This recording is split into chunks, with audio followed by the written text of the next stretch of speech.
This week we're talking all about anger. We're talking about anger and how it affects us and what we should do when we are angry. And today we're talking about this idea of being angry for the right reasons. Because we all get angry for the wrong reasons. Have you ever been driving on the highway and it feels like the person in front of you is going 45 miles an hour when the speed limit's 65 and you want to go nothing but like 65 or sometimes 70 because we all go a little over the speed limit sometimes, at least I do. But you're in that moment, right? And you're stuck behind this person who's going slow and you're just getting angry. And then you can't turn over to the another lane because there's traffic all around you and you can't get over. And so you can't get over and you're stuck behind a slow person and you need to get to where you're going and you start getting upset and frustrated, right? Maybe yelling in your car, saying some things that you're really glad a camera's not recording you saying. If you haven't been there, someone you know's been there. But I'd reckon to say we've all been there. Maybe not even just while we're driving. Maybe it's over something even more trivial, right? Maybe it's about the trash not being taken out. Maybe it's about your neighbor and what they put in their yard. Maybe it's about something someone said to you. But oftentimes when we get angry, it's easy for us to sin.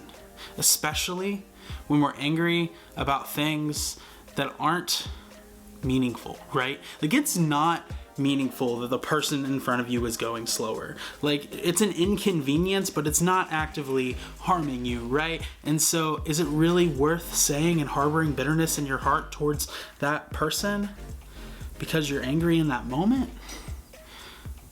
Like, that hits me. And so today we're talking about not being angry for trivial things, but talking about being angry for the right reasons. And we see this story unfold in Matthew where Jesus walks into the temple courtyard.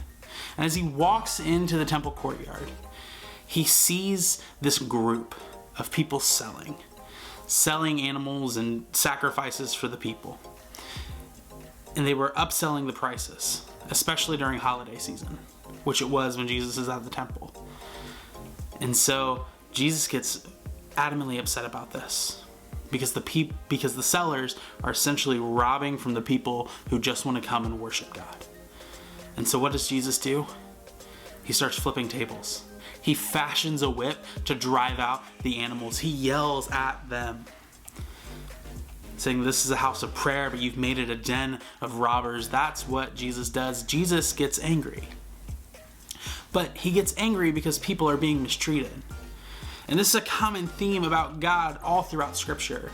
We see God get angry over and over again when people continue to choose sin over him. We see God get angry when people mistreat others instead of loving their neighbor. We see God get angry and upset when the temple is desecrated. That's when we see God get mad. And it's always this righteous moment of anger that drives God to action. Just like it should drive us to action when we see people being mistreated. And so, as we continue down this pathway this week of talking about anger in our lives, I want to ask this question of what would it look like if we got angry about the right things? What if we got angry about the fact that there are homeless people? What if we got angry about the fact that there are people who don't have clothing? What if we got angry about the fact that there are people who went to bed last night without food? What if we got angry about that?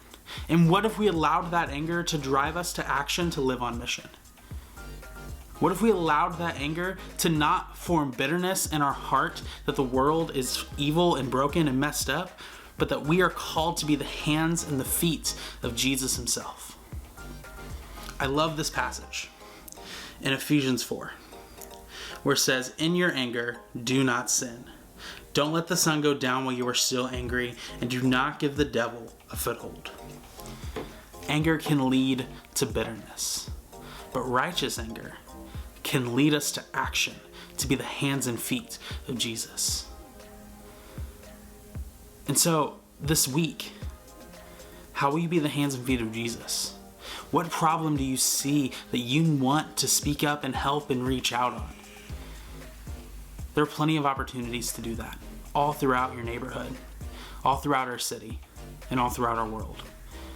I hope you'll get angry about the right things, and not just the meaningless things.